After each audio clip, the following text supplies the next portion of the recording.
நடிகர் பிரகாஷ் ராஜ் அவர்கள் தளபதி விஜய் அவர்களை குற்றம் சாட்டி ஒரு விஷயத்த பதிவு பண்ணியிருக்காரு சமீபத்தில் ஒரு பரப்புரையில். அதாவது அவர் என்ன சொல்லியிருக்காருன்னா, சினிமாவில் டாக்டர் ஆகலாம், இன்ஜினியர் ஆகலாம், ஏன் முதலமைச்சராக கூட ஆகிடலாம், ஆனால் நிஜ அரசியலில் அது சாத்தியமா அப்படின்ற மாதிரி கேள்வி எழுப்பியிருக்காரு. இத்தனை ஆண்டுகளில் தமிழக மக்களுக்கோ மொழி உணர்வுக்கோ அல்லது தமிழர்களின் தன்மானத்திற்கோ பாதிப்பு வந்தபோது விஜய் என்னைக்காவது மக்களுக்காக களத்தில் நின்றுருக்காரா? நான் பேசிய அளவிற்காவது அவர் இது வரைக்கும் அரசியல் பேசியிருக்காரா அப்படின்ற மாதிரி கேட்டிருக்காங்க. இது தளபதி விஜய் ரசிகர்கள் எல்லாரையுமே ரொம்பவே கோவமாக்கியிருக்கு. ஏன் இன்னும் சொல்லணும்னா, திரைப்பட விமர்சகர் ப்ளூ சட்டை மாறன் அவர்கள் கூட பிரகாஷ் ராஜ் அவர்களுக்கு ஒரு பதிலடி கொடுத்துருக்காரு. அதாவது ரஜினியும் கமலும் தனி கட்சி ஆரம்பித்து தமிழ்நாட்டை ஆள கிளம்பிய போது இதை நீங்கள் பேசுனீங்களா?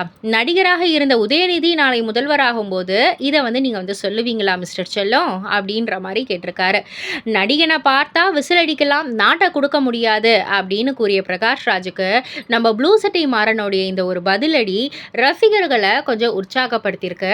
இப்போதான்ப்பா நீ சரியாக பேசியிருக்க அப்படின்ற மாதிரி ரசிகர்கள் எல்லாருமே ப்ளூ சட்டை மாறனுக்கு ஆதரவாக தெரிவிக்கிற மாதிரி பேசிக்கிட்டு இருக்காங்க. இதை பற்றி நீங்கள் என்ன நினைக்கிறீங்க? உங்களுடைய கருத்து என்ன அப்படின்றத கீழே உள்ள கமெண்ட் பாக்ஸில் குறிப்பிட்டு சொல்லுங்கள். மறக்காம சேனலை சப்ஸ்கிரைப் பண்ணி பக்கத்தில் உள்ள பெல் ஐக்கானை கிளிக் பண்ணிடுங்க.